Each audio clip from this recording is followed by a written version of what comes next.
हमारी कहानी बहुत ही प्यारी और मस्त कहानी है। तो चलिए जानते हैं क्या है कहानी। एक बार की बात है, एक बहुत ही घना जंगल था और उस जंगल में एक नदी बहती थी। उस नदी के किनारे एक बहुत बड़ा और पुराना पेड़ था। उस पेड़ पर एक चिड़िया रहती थी और साथ में एक बंदर भी रहता था। चिड़िया तो बड़ी मेहनत से एक एक तिनका चुनकर अपना घोंसला बना लिया उसने, लेकिन बंदर वहीं फुदकता था, खेलता कूदता था और आराम करता था। तभी कुछ दिनों में वर्षा का मौसम हो गया और एक दिन बड़े जोरों से वर्षा होने लगी। वर्षा होते होते मौसम भी ठंडा हो गया। अब वर्षा से बचने के लिए बंदर इधर उधर पेड़ पर फुदकने लगा। चिड़िया तो बड़े आराम से अपने घोंसले में बैठी थी, लेकिन बंदर बहुत परेशान था क्योंकि उसे सर्दी भी लग रही थी और वह इधर उधर वर्षा से बचने के लिए पेड़ों के पत्तों के पीछे छिप रहा था, लेकिन उसकी परेशानी हल नहीं हो रही थी।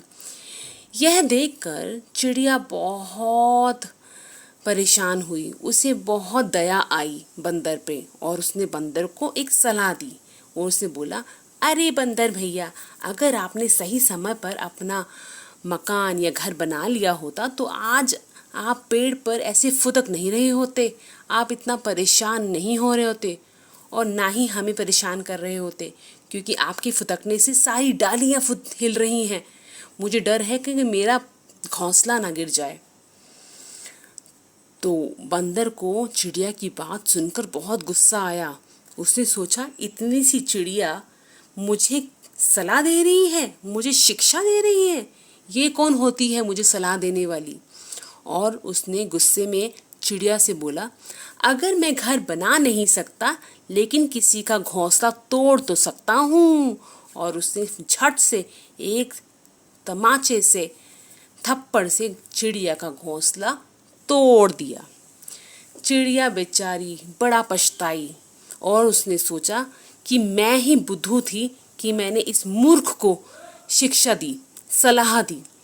क्योंकि कई बार ऐसा होता है कि अगर आप मूर्खों को सलाह देते हैं तो वो सलाह उल्टी पड़ जाती है। और उसने ये सीख लिया कि आगे से वह किसी को ऐसे ही अनजाने में या जानबूझकर कोई सलाह नहीं देगी। हमारी कहानी यही खत्म होती है। कहानी से यही शिक्षा मिलती है कि हमें मूर्खों को सलाह नहीं देनी चाहिए और कोशिश करना चाहिए कि हम सलाह कम ही दें। आशा करती हूँ आपको कहानी पसंद आई होगी। अगली बार फिर मिलूंगी नई कहानी के साथ। तब तक धन्यवाद। शुभ दिन।